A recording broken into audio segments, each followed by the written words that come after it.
Graça e paz, irmãos. Que alegria essa noite, né? Ter os adolescentes aí, olha a cara deles olhando para mim, tudo dando risada. Irmãos, eu fico de verdade emocionado porque eu conheci a Jesus com 18 anos. E eu não tive o privilégio de, como adolescente, ter o Senhor na minha vida. E ver esse grupo de adolescentes que tem crescido e se fortalecido é algo que a gente tem que se alegrar. Ontem nós estávamos em mais de 20 adolescentes no PG de meninos e meninas. Falamos sobre mundanismo, como não devemos nos apegar às coisas desse mundo, como há valores nesse mundo que são contrários à palavra de Deus. E hoje nós vamos falar sobre chamados para a santificação e chamados para a comunhão. E dentro desse texto que eu vou já ler, eu queria só falar para os adolescentes o versículo 4 e o versículo 5, em 1 Coríntios capítulo 1, do 1 ao 9. A gente vai ler depois de novo, mas eu quero falar como Paulo falou, falando assim para vocês. Sempre nós da liderança damos graças a Deus por vocês, por causa da graça que lhe foi dada em Jesus Cristo. Pois o mesmo Deus, ele tem enriquecido vocês em tudo. E ontem nós falamos isso lá, que eles são ricos porque eles têm a presença de Deus na vida deles. E não há riqueza maior, irmãos. Tem pessoas que moram em mansões e não têm Deus, mas são pobres. E eles têm Deus, graças a Deus por isso. Então, 1 Coríntios, capítulo 1, versículo do 1 ao 9. Vamos ler o texto. Amém? Diz assim: Paulo, chamado para ser apóstolo de Cristo Jesus pela vontade de Deus, e o irmão Sóstenes, a igreja de Deus que está em Corinto, aos santificados em Cristo Jesus e chamados para serem santos, juntamente com todos os que em toda parte invocam o nome do Senhor Jesus Cristo, Senhor dele e nosso. A vocês, graça e paz da parte de nosso Deus Pai e do Senhor Jesus Cristo. Sempre dou graças a meu Deus por vocês, por causa da graça que lhes foi dada por Ele em Cristo Jesus. Pois nele vocês foram enriquecidos em tudo, em toda palavra e em todo conhecimento. Porque o testemunho de Cristo foi confirmado entre vocês, de modo que não lhes falta nenhum dom espiritual, enquanto vocês aguardam que o nosso Senhor Jesus seja revelado. Ele os manterá firmes até o fim, de modo que vocês serão irrepreensíveis no dia do Senhor Jesus Cristo. Fiel é Deus, o qual os chamou à comunhão com seu Filho Jesus Cristo, nosso Senhor. Amém? Irmãos, essa carta de Corinto aos Coríntios, né, é uma carta muito impressionante, né? E a gente vai ver alguns detalhes dessa carta que chamam muito a atenção para a igreja dos dias atuais. Mas antes disso, pensando em ordem cronológica, a carta aos Coríntios foi a quarta e a quinta carta escrita pelo apóstolo Paulo, sendo 1 Coríntios escrito por volta ali do ano 55, durante a sua terceira viagem missionária, quando o apóstolo estava em Éfeso. A título de conhecimento dos irmãos, Paulo, como muitos sabem, ele realizou 3 viagens missionárias. Tudo indica que na primeira viagem missionária, Paulo não escreveu nenhuma carta. Praticamente ele só fundou aquelas igrejas da região da Galácia. Já durante a sua segunda viagem missionária, Paulo escreve Gálatas e 1ª e 2ª Tessalonicenses. E agora, na terceira viagem missionária, ele escreve 1ª e 2ª Coríntios, além da carta aos Romanos. No capítulo 18 de Atos, Paulo chega a Corinto. e fica ali, irmãos, por volta de 1 ano e meio. A igreja local de Corinto é fundada e em Atos 19, Paulo já está em Éfeso, onde ele fica por volta de 2 anos, e de lá de Éfeso, ele escreve a carta que nós vamos estudar essa noite. Sobre a cidade de Corinto, para a gente entender o contexto histórico, era uma cidade portuária ali da Acaia, que fica na Grécia, sendo uma província do Império Romano. A cidade, por possuir um porto, era uma cidade muito próspera e havia pessoas de todo tipo, sendo uma cidade famosa, vejam só, pela imoralidade sexual. E essa diversidade também era vista na igreja, pois ela era composta de judeus e gentios. E devido a essas diferenças étnicas, a igreja enfrentava muitos problemas. Tudo indica que Paulo provavelmente escreveu uma carta anterior para tratar dessas questões da imoralidade sexual. Lá em 1 Coríntios 5,9 diz assim: quando lhes escrevi antes, disse que não deviam se associar com pessoas que se entregam à imoralidade sexual. Ele já havia avisado essa igreja antes. Só que essa primeira carta, nós não temos conhecimento do paradeiro dela. Já a carta que nós temos, que é 1 Coríntios, surge em resposta a problemas ocorridos e como resposta a muitas perguntas dos irmãos ali de Corinto. Os problemas que a igreja estava vivendo chegou ao conhecimento de Paulo em Éfeso, por intermédio de uma irmã da igreja chamada Chloe. E quando Chloe visita Paulo em Éfeso, ela levou a ele a informação de que na igreja de Corinto havia muita coisa que estava em desacordo com o que ele estava ensinando, pois havia divisões e contendas na igreja. Então Paulo escreve esta carta como que trazendo resposta e solução de Deus para os problemas que a igreja estava vivenciando. Irmãos, eu vou falar só 9 problemas que essa igreja estava vivenciando. Era uma igreja extremamente problemática. Primeiro problema, havia divisões e partidarismo. Lembra daquele famoso texto? Uns dizem que é de Paulo, outro de Cefas, outro de Apolo, outros de Cristo. Havia divisões dentro dessa igreja. O segundo problema, havia orgulho espiritual a ponto de eles se tornarem arrogantes. Esse orgulho levou a muitas discussões a questões do casamento, se podia ou não se divorciar, comidas sacrificadas a ídolos, até o ponto de terem dúvidas da ressurreição de Cristo. Olha o ponto que chegou essa igreja. O capítulo 15 de 1 Coríntios é escrito inteiramente para falar sobre a ressurreição de Cristo. Terceiro problema, o uso dos dons espirituais de forma desordenada. Quarto problema, a existência de imoralidade sexual e a tolerância dos cristãos daquela igreja enquanto a isso. É dito em 1 Coríntios 5:1, irmão, olha isso, que um dos irmãos estava tendo um caso com a esposa de seu pai, ou seja, com a própria madrasta. Quinto problema, dificuldade no exercício da disciplina congregacional. Esse irmão que teve o caso com a madrasta, ele não havia sido disciplinado. E Paulo escreve para corrigir esse problema. Sexto problema, havia disputas judiciais dos irmãos, um processando o outro, irmão. Coisas simples que poderiam ser resolvidas, e os irmãos um processando o outro. Sétimo problema, compreensão e prática equivocada a respeito da ceia do Senhor. Tinha irmão que estava ficando bêbado na ceia do Senhor. Irmãos. Tinha gente que estava indo só para comer.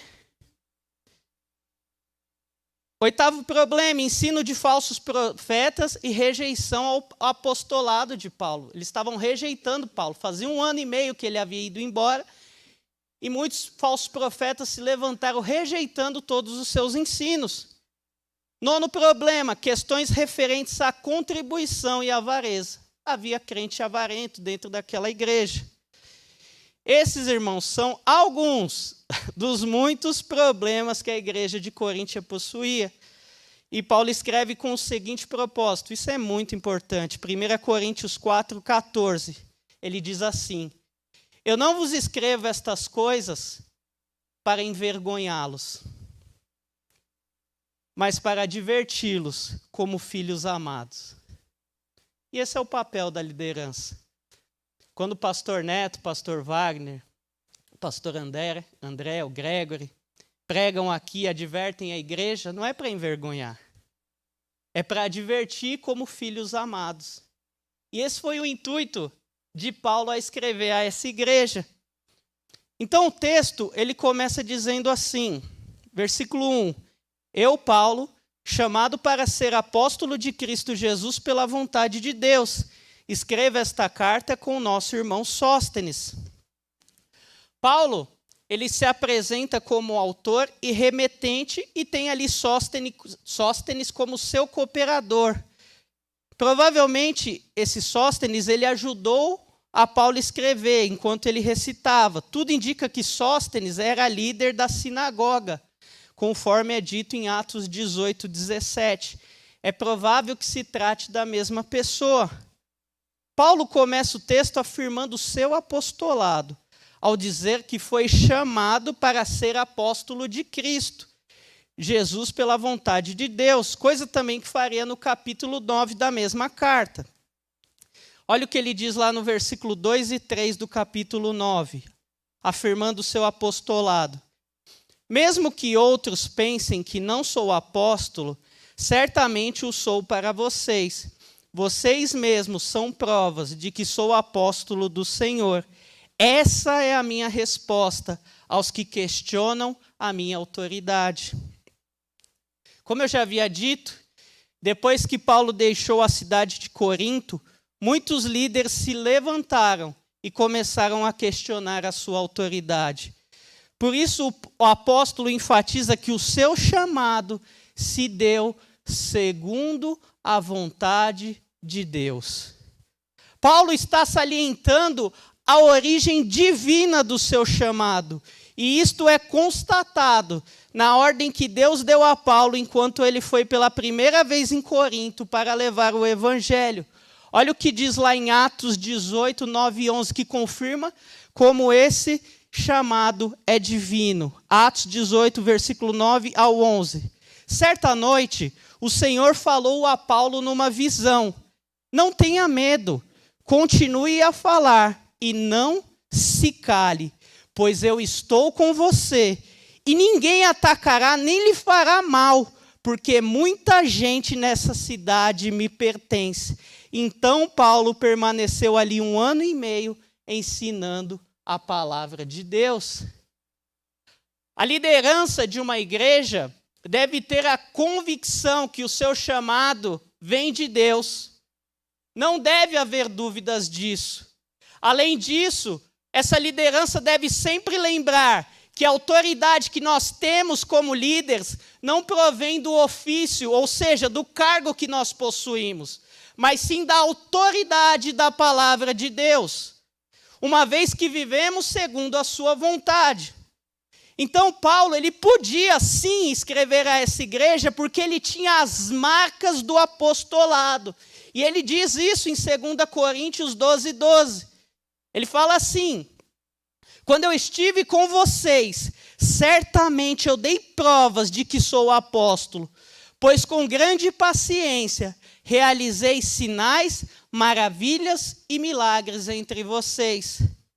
Além disso, existem várias outras provas que comprovam o apostolado, e a prova mais importante, irmãos, foi ele ter visto Jesus pessoalmente. O Cristo ressuscitado, como é afirmado no capítulo 9, versículo 1. Se esses chamados apóstolos, que aí a gente vê por aí, atuais, né, esses que nós vemos pela mídia, usam desse título apóstolo apenas como alguém que é enviado como um missionário, nesse caso nós podemos até dizer que não tem problema se ele usa dessa forma. Mesmo sabendo que a nomenclatura não seja mais apropriada. Mas se esses apóstolos que vocês veem por aí que se denominam apóstolos, eles usam esse título falando que realizam milagres, que têm novas visões e que seu apostolado é semelhante aos apóstolos do primeiro século, igreja, fuja desses homens. Certamente são hereges. Algumas marcas distinguem o apostolado.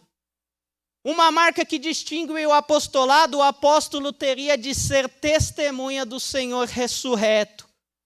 O apóstolo tinha de ter um chamado especial da parte de Cristo para exercer este ministério. O apóstolo era alguém a quem foi dada autoridade para operar milagres. O apóstolo tinha autoridade para ensinar e definir doutrinas, firmando as pessoas na verdade. Os apóstolos tiveram autoridade para estabelecer a ordem das igrejas. Nomeavam os presbíteros, decidiam questões disciplinares, questões doutrinárias e falavam com a autoridade do próprio Jesus. Então, irmãos, tomem muito cuidado com esses que se dizem apóstolos. Fuja deles. Então, após Paulo afirmar o seu chamado, ele continua, o texto continua. No versículo 1 ele afirma o seu apostolado e agora ele vai entrar no cerne da pregação de hoje. E ele começa o versículo 2 de forma muito interessante. Ele começa falando, a igreja de Deus em Corinto. Paulo começa com uma afirmação, a igreja de Deus que está em Corinto. Irmãos, lembra de todos os problemas que eu citei? Tanta coisa errada que tinha nessa igreja, mas Paulo começa falando a igreja de Deus que está em Corinto. Mesmo com todos esses problemas, a igreja de Corinto é considerada igreja de Deus. Muitos hoje em dia de nós, certamente, se soubesse de todos os problemas que essa igreja tinha, certamente diria, isso não é uma igreja. É sempre bom lembrar que a igreja tem um dono. A igreja de Deus. E 3 ações de Deus deixam isso muito claro. Primeira ação, Deus elegeu essa igreja em Cristo antes da fundação do mundo. O próprio Paulo fala que suporta com todo o sofrimento por causa dos eleitos, para que eles também alcancem a salvação que está em Cristo. Segunda coisa, além de eleger, Deus comprou essa igreja com o sangue do seu Filho, conforme é dito em Atos 20, 28, parte B, a fim de pastorear em sua igreja, comprada com o seu sangue. Além de ser eleita e comprada por sangue, essa igreja, Deus deu uma nova identidade em Cristo por meio da sua misericórdia. 1 Pedro 2,10. Antes vocês não tinham identidade como povo. Agora vocês são povo de Deus. Antes não haviam recebido misericórdia. Agora receberam a misericórdia de Deus. Paulo deixa claro que mesmo com todos os problemas que a igreja possuía, ela era de Deus. Precisamos sempre lembrar que a igreja é composta de pecadores, pois o próprio Jesus disse que não veio para os justos, mas sim para os pecadores.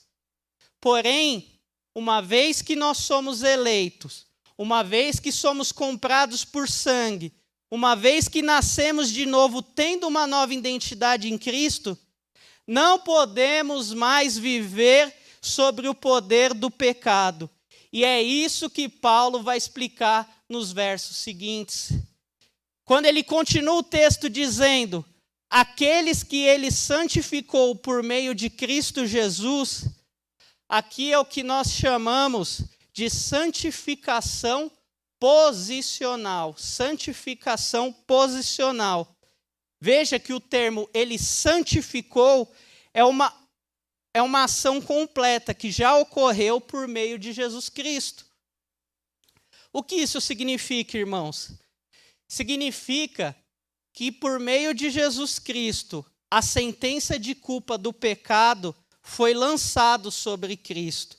E a posição de santo que é de Cristo foi imputada a nós. Agora, nenhuma condenação há para quem está em Cristo Jesus. A palavra grega eclesia significa que a igreja significa um povo chamado para fora. A igreja é o povo que é tirado do mundo e separado para Deus para uso dos propósitos sagrados. Aqui, irmãos, nós entendemos nosso propósito. Quando diz aqueles que ele santificou, ele está dizendo que aqueles que separou por meio de Cristo. Toda pessoa, todos aqui que creram em Jesus algum dia, são santos. Se torna santo por meio de Cristo. Essa é a nova posição de quem nasceu de novo por meio do Espírito Santo. Só que Paulo vai continuar o texto, e na terceira parte ele vai falar: vocês foram chamados por Deus para ser o seu povo santo junto com todos que em toda parte invocam o nome do Senhor em Jesus Cristo, Senhor deles e nosso. Agora, nós vimos primeiro a santificação posicional, quem nós somos uma vez que nós cremos. Agora nós vemos a santificação processual ou progressiva. O texto diz: chamados para ser seu povo santo e para serem santos, junto com todos. E tem uma palavra aqui no grego, todos, significa todos. Parece contraditório, porque ele fala, você já é santo, então por que ele chama para ser santo? Ele fala que a gente já tem uma posição. Mas ele nos chama, há um chamado para a santificação. Parece ser contraditório, mas não é. Porque quem está em Cristo precisa ser transformado continuamente e progressivamente à imagem dele. Essa santificação é processual, essa santificação é progressiva e só terminará quando formos glorificados. Então era isso que estava faltando, irmãos, à igreja de Corinto. Faltava santificação da parte dos crentes. Os crentes aceitaram a Cristo, mas eles esqueceram a viver de modo para o qual eles foram chamados. Eles estavam se entregando aos seus deleites, aos desejos da carne, à sua vontade, ao seu egoísmo e fazendo o que eles queriam. E Paulo está gritando nessa carta, falando, vocês são povo de Deus, por que vocês estão vivendo de qualquer maneira? Vivam de forma digna do Senhor, vivam da maneira para a qual Ele vos chamou. E por mais que a santificação seja concedida por Deus, através do Espírito Santo, é importante, irmãos, nós lembrarmos da responsabilidade humana que nós temos de se santificar. Homem, todo ser humano precisa dar um passo em direção a viver de forma santa. Muitos irmãos, quando falamos de santificação, já começam a sentir um peso nas costas. Porque pensam que santificação é só abandonar certas práticas e se tornar uma pessoa mais correta. E muitas dessas práticas, essas pessoas, pastor, elas não querem deixar. Então elas acabam deixando de se santificar como deveria. Alguns usam a desculpa da graça, né? E fazem da graça de Deus uma graça barata. Pecam a todo momento, deliberadamente dizem, a graça de Deus é o que me basta. Outros dizem, eu posso viver como eu bem entender, pois o amor de Cristo é o mais importante. Usam do amor como muleta. E várias teologias vão sendo criadas na cabeça de muitos que não têm um comprometimento com a palavra de Deus. Porque quando a Bíblia diz em Coríntios, são santos por meio de Jesus Cristo e foram chamados para ser seu povo santo junto com todos, o que a gente tem que entender aqui? O que a igreja precisa entender nesse versículo? Esse todos refere-se ao Rafael. Esse todos refere-se à Igreja Batista de São Caetano. Refere-se a todos os irmãos salvos em Cristo de todos os tempos. Ser separado para Deus não significa ser melhor que o ímpio, mas significa que nós temos um Senhor que rege a nossa vida e não vivemos mais ao nosso bel prazer. Ser separado para Deus não significa que eu não possa usufruir das coisas boas dessa vida, mas significa que a partir de agora, antes de qualquer coisa, eu preciso entender se isso que eu estou fazendo condiz com a posição de santo que eu tenho a partir das Escrituras. Ser separado para Deus não garante que estejamos imunes a pecados terríveis, irmãos. Podemos cometer falhas desastrosas. Ser separado para Deus não são apenas regras do que pode ou não pode.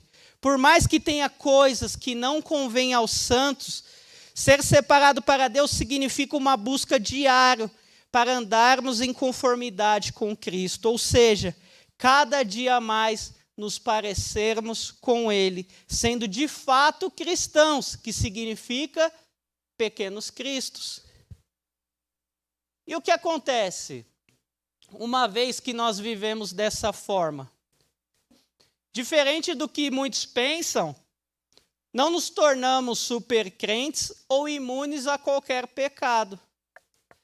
Mas nós somos levados a um segundo chamado, que está no versículo 9 do mesmo capítulo, que é o chamado à comunhão com Cristo. Olha o que diz lá o 9. Fiel é Deus, o qual os chamou à comunhão com seu Filho Jesus Cristo, nosso Senhor. Então nós fomos chamados para a santificação e nós fomos chamados para comunhão. Mas antes de falar dessa doce comunhão com Cristo, o texto ele diz algo antes. Olha o que o texto diz lá no 9. Mas fiel é Deus. E por que Deus é fiel? Por que Paulo está afirmando isso? Porque, irmãos, lembra dos problemas da igreja de Corinto? Mesmo essa igreja tendo tantos problemas, mesmo a igreja não sendo fiel, ele permanece fiel. Porque ele não pode negar a si mesmo. Isso é dito em 2 Timóteo 2,13. Por mais que a Igreja Batista de São Caetano não seja fiel, pastor, em algum momento, Deus permanece fiel. A sua infidelidade não muda Deus. A sua infidelidade muda você. Porque você deixa de desfrutar dessa doce comunhão com Cristo. Essa fidelidade, se você tiver com a sua Bíblia, acompanha aí, ela é demonstrada dos versículos 4 a 8 do mesmo capítulo. No versículo 4, Deus é fiel ao derramar a sua graça sobre a sua igreja. No versículo 5, ele nos enriquece em tudo, principalmente através da revelação da sua palavra e ao nos dar o conhecimento. No 6, Deus confirma a sua palavra em nosso coração por meio do Espírito Santo. No 7, ele mostra uma igreja que é totalmente carnal, como Corinto, mas não lhe falta nenhum dom naquela igreja, ela tem todos os dons. No 8, mostra que ainda que aquela igreja seja imatura na fé, Deus irá trabalhar para que ela amadureça e ele preservará essa igreja até o dia de Cristo. E Filipenses 1,6 confirma isso. Estou convencido de que aquele que começou boa obra em vocês vai completá-la até o dia de Cristo Jesus. Glória a Deus, como Ele é fiel. Aquela igreja tinha muitos problemas, mas ela estava passando por um processo. Por isso, irmãos, a nossa fidelidade ao nos santificarmos é com o objetivo de termos uma vida de comunhão com Jesus Cristo. É preciso deixar claro aqui que quando uma vez que a gente crê em Jesus, nós já temos essa comunhão com Ele. Porém, nós precisamos preservar essa comunhão. Quando o crente é completamente transformado no seu âmago, ele tem genuína comunhão com Cristo. Ter comunhão é ter algo em comum, é o andar junto, né? O Antigo Testamento ele fala rapidamente de um tal de Enoque que andava com Deus, Gênesis 5, 21 ao 24. E esse homem, que é falado rapidamente lá em Gênesis, ele é encontrado na lista de heróis da fé, em Hebreus 11, 5. E é dito que antes de ele ser levado para Deus, sabe como ele era conhecido? Ele era conhecido por agradar a Deus. Ter comunhão é você ser conhecido por agradá-lo. Por ser santo, você tem que viver de acordo com essa nova posição em Cristo. Ter comunhão é amar mais a Deus do que ao mundo, ao sistema que o mundo nos impõe. Ter comunhão, por amar a Deus, você tem afeto pelo próximo, você ama o seu próximo.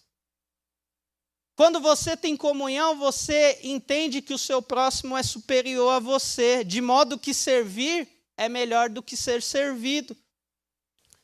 A comunhão com Cristo nos leva a cada dia mais a termos menos prazer pelo pecado e mais prazer por uma vida de consagração, oração, meditação, leitura da palavra e comunhão com os santos. Quando isso não ocorre, é que sua vida está deixando de ser santificada. Você é santo, mas não tem vivido de acordo. Você tem vivido segundo a carne. Por fim, 2 chamados importantes que o texto deixa bem claro para a nossa vida. Somos chamados, irmãos, para a santificação e somos chamados para a comunhão com Jesus. A pergunta que fica é: como está a sua vida de santificação? Você tem buscado isso? Se você tem buscado isso, certamente você tem desfrutado dessa doce comunhão com Cristo. Já se você não tem se santificado, infelizmente, você tem deixado de desfrutar dessa doce comunhão. Por isso que Jesus vai dizer, e muita gente acha que esse texto é só para o descrente. Jesus vai dizer lá em Mateus 11, 28, 30. Venham a mim, todos que estão cansados e sobrecarregados. Eu lhes darei descanso. Tomem sobre vocês o meu jugo e aprendam de mim, pois sou manso e humilde de coração. E vocês encontrarão descanso para as suas almas, pois o meu jugo é suave e o meu fardo é leve. Se você tem dificuldade em se santificar, a gente vai orar e não é o Rafael, não é o pastor, não é ninguém que vai colocar isso no seu coração. É o próprio Espírito Santo. Se você tem o desejo, e esse deve ser o desejo mais intenso do cristão, que é viver uma vida de comunhão com Cristo, e a gente deve anelar, a gente deve buscar isso, porque é prazeroso, irmão, viver com Cristo em comunhão, uma vida de santificação. Uma coisa leva a outra. Então vamos orar? Senhor meu Deus, eu quero te agradecer pela vida da sua igreja. Porque mesmo com todos os problemas que ela possa ter, essa igreja é do Senhor. E o Senhor permanece fiel, mesmo que a gente ainda seja infiel. Porque se o Senhor olhasse para os nossos problemas e os nossos defeitos, nós já teríamos sido consumidos. Que esse chamado à santificação, a gente não vem entender que é só para o nosso líder, para o nosso pastor, é para todos. E hoje o Espírito convida E quem tem ouvidos, ouça, para que ouça o que o Espírito Santo tem a dizer. O Espírito Santo nos chama a viver de forma santa, a nos santificarmos de acordo com a sua palavra. E o Espírito Santo nos chama a essa doce comunhão. Não há alegria maior do que estar na presença do Senhor Jesus. A se parecer cada dia mais com Ele. A cada dia mais se tornar semelhante ao Filho de Deus. Porque nós fomos criados e o pecado acabou com essa imagem. Mas por meio de Cristo essa imagem foi restaurada. E agora nós temos a paz com Deus. Mas nós deixamos muitas vezes. As coisas deste mundo nos tiram o alvo, que é Cristo. As coisas deste mundo às vezes nos faz com que a gente se apegue a elas. E a tua palavra diz que devemos buscar as coisas do alto. Devemos buscar o prêmio, Senhor, o mais importante em Cristo Jesus, Pai. Que o teu Espírito seja derramado sobre a sua igreja. Que os corações sejam contritados. Que os corações sejam transformados por meio da tua palavra. Para que nós venhamos viver de forma digna do seu evangelho. Eu te louvo pela vida dessa igreja. Essa é a igreja de Cristo. É a noiva do Cordeiro. É uma igreja chamada, comprada por sangue, eleita. Não somos qualquer um, somos o povo de Deus. Isso tem um peso muito grande. Obrigado pela vida de cada irmão aqui. Que todos os problemas, Senhor, jamais, Senhor, vai deixar que o teu amor, que é misericordioso, venha sair do meio da tua igreja. Por isso que eu te louvo por essa noite, pela tua palavra e pelo seu Filho, Jesus Cristo. Em nome de Jesus, amém.